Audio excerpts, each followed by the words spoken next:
Hey everyone, Jake here for American Muscle, and in this video we're taking a look at this front and rear drilled and slotted brake rotor, pad, brake fluid, and cleaner kit fitting various different models and trims of Challengers. Now I want to take a minute before we dive in here to acknowledge that this does have quite a bit of a complicated fitment.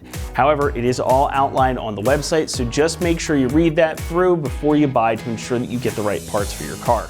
And if you need further assistance with fitment, feel free to give one of our awesome sales techs a call and they'll be able to help you out. Now, driving fast can be fun, but stopping fast is more important because what good is going fast if you can't stop? Now, if your Challenger is in need of new brakes, my philosophy is why not upgrade while you're at it? This is a full kit that's going to give you everything you need to refresh and improve your car's braking prowess. It gives you more stopping power and peace of mind for a really great price.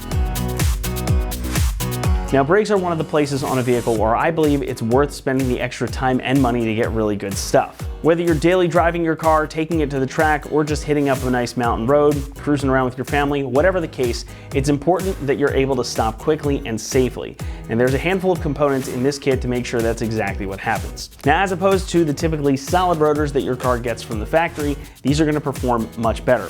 The slots here help dissipate heat and debris like water from the faces of the rotors for enhanced stopping power.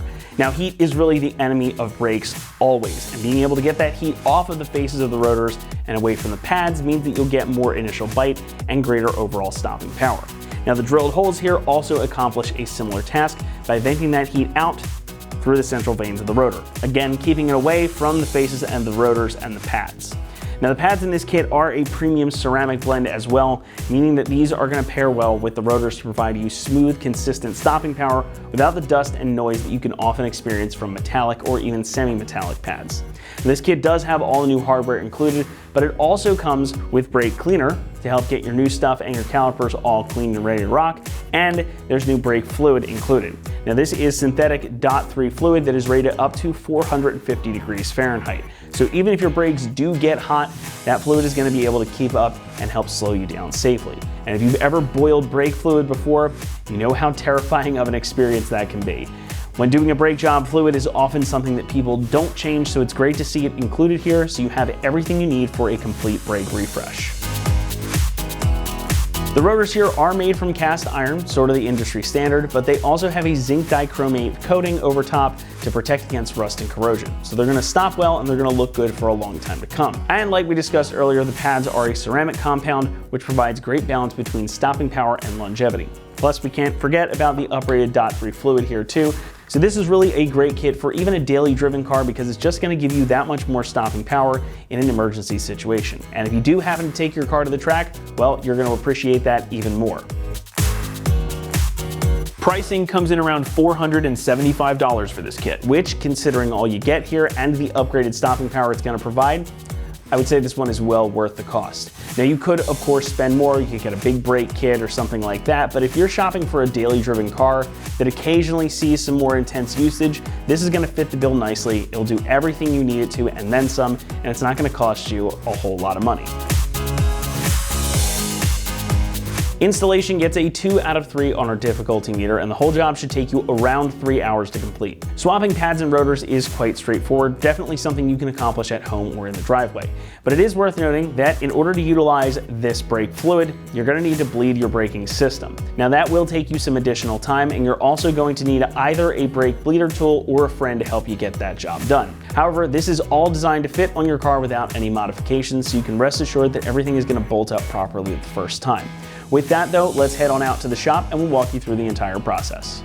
Tools required for this install include an impact gun, a caliper compressor, a caliper hook, 18mm wrench, flathead screwdriver, an extension, 13, 15, 18, and 21mm sockets, the included brake fluid and brake clean, and a funnel.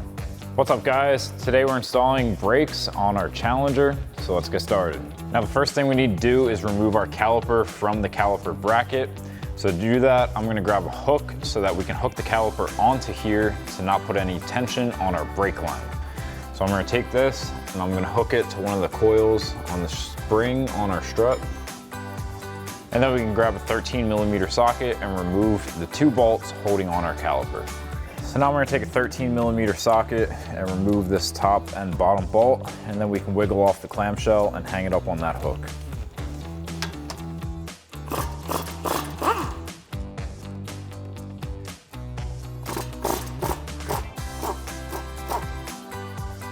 Now if the other side starts spinning with your bolt, you can take an 18mm wrench to hold that while you remove the bolt with a 13mm socket. And then we can just wiggle our clamshell free and hang it up on our hook. Next we can come to our 2 caliper bracket bolts and take a 21mm socket to remove these.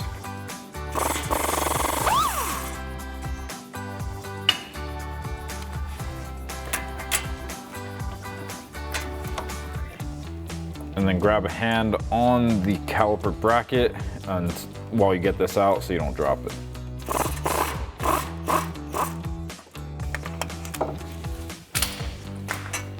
And then you can slide that off your rotor. So now with our caliper and bracket out of the way, we can remove our rotor. Now if this is kind of seized onto the hub, you can take a hammer and just beat around the rotor, break some of that rust free, pop it off. Ours kind of just fell out of place when I pulled that bracket off, so I'm just gonna pull it straight off. Now moving on to the rear, we're gonna repeat the exact same process as the front. We just have different size bolts on the rear. So I'm gonna take my caliper hook, I'm gonna put this up on the sway bar here, and then we can start popping out our bolts. So the first thing I'm gonna do is take a 15mm socket here to remove our 2 caliper mounting bolts. Now once again, just like on the front, if it starts to spin, you can grab this nut with an 18mm socket. And that is spinning, so we'll get that 18mm wrench on there.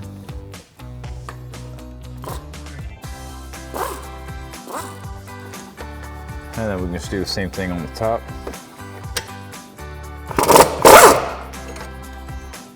And then with those removed, make sure your parking brake is off. And you can slide this out of the way.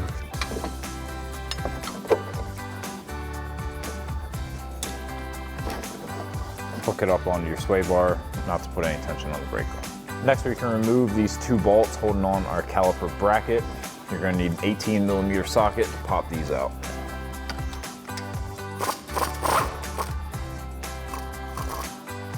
And then once again, just get a hand on the bracket before you remove the second bolt.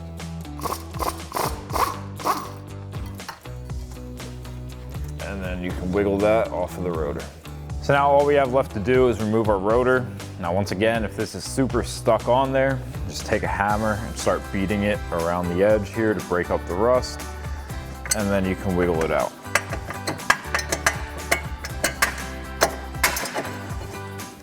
So now that we have our brackets removed, we're gonna pop out our pads and our clips and replace them with our new ones.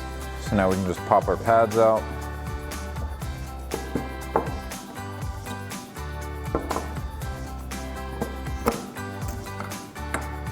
And then we're gonna pop out the 2 clips on each of our calipers. You can take a flathead screwdriver to get behind it and pop it out to make it a little bit easier.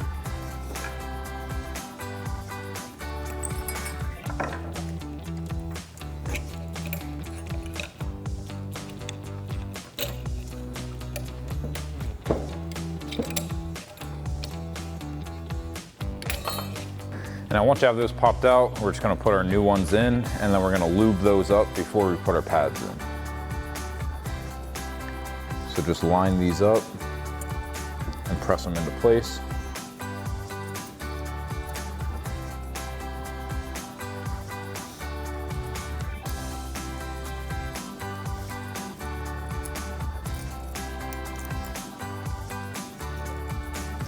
And then you can take your packet of brake lube that's included in the kit, just put some on your finger and run it into these clips where the pads are going to slide across.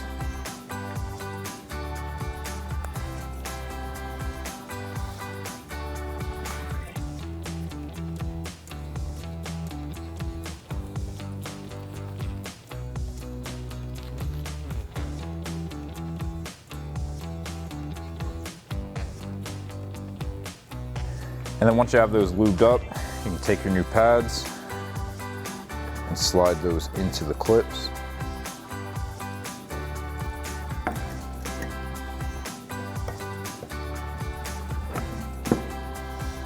And the same with the fronts.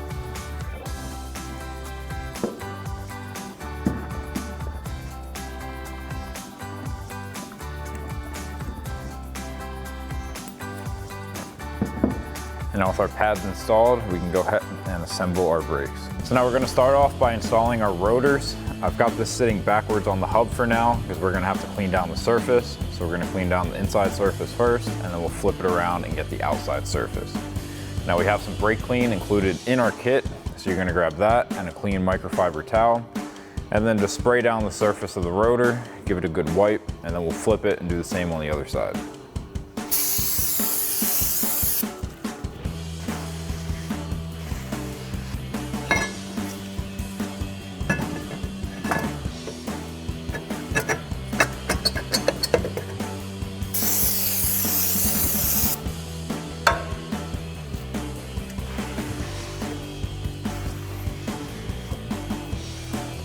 And now these drilled and slotted rotors are directional. We're on the driver's side right now, and you want these slots going backwards towards the rear of the car.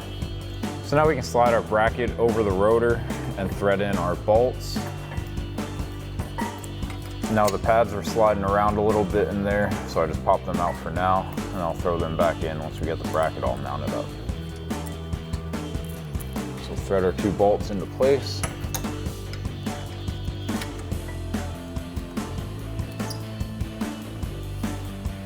And then we can grab our 18mm socket and tighten these down.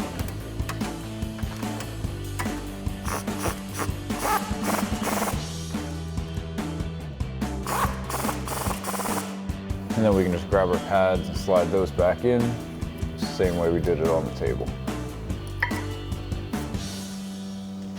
And we'll get the one on the other side as well.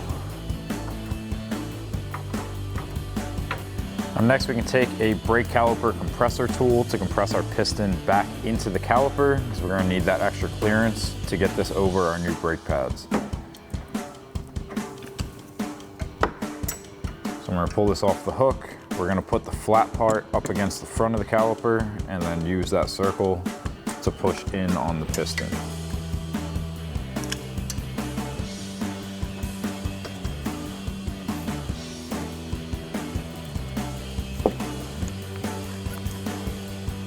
So now with our caliper on the bracket, we can reinstall those 2 bolts.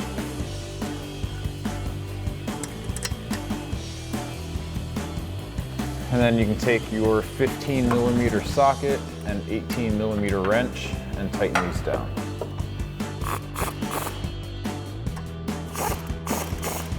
So now first we're going to install our rotors. I've got this sitting backwards on the hub right now. We're going to take the included brake clean and a clean microfiber towel to wipe down the surface here. We're going to get the inside first before I flip it around the correct way and get the outside. So we'll give this a good spray and then give it a wipe with a microfiber, and then we can do the other side.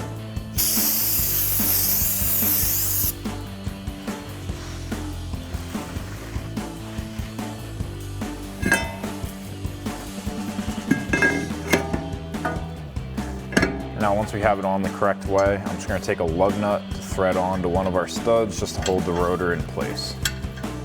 And then we'll get this side. Now for drilled and slotted rotors, these are directional. Now you're going to want these slots going towards the back of the car when you're looking at the top of the rotor here. So once you got your orientation correct, you can go ahead and clean the other side.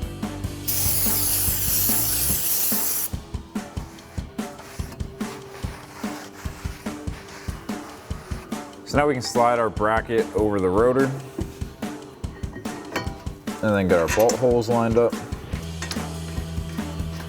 Thread our bolts in. And we'll take our 21mm socket and tighten these 2 down.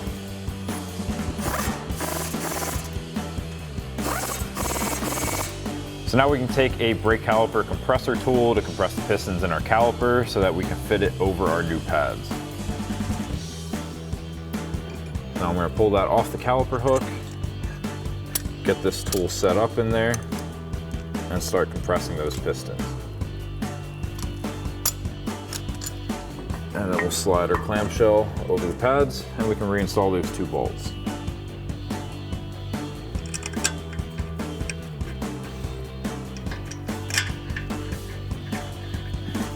And then you can grab your 13mm socket and 18mm wrench and tighten these down.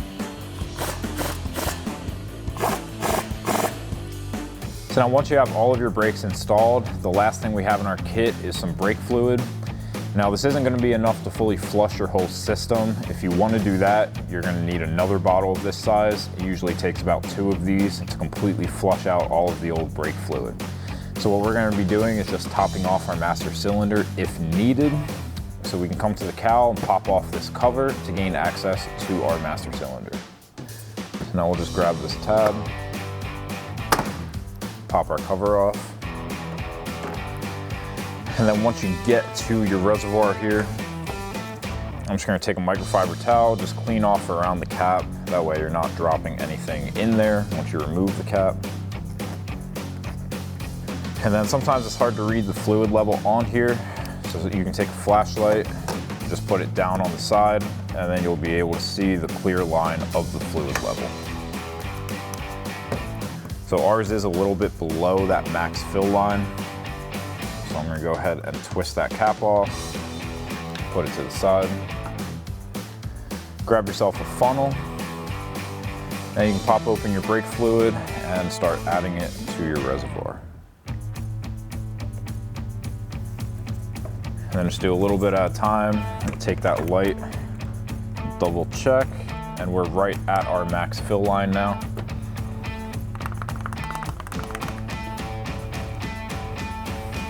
We can remove our funnel,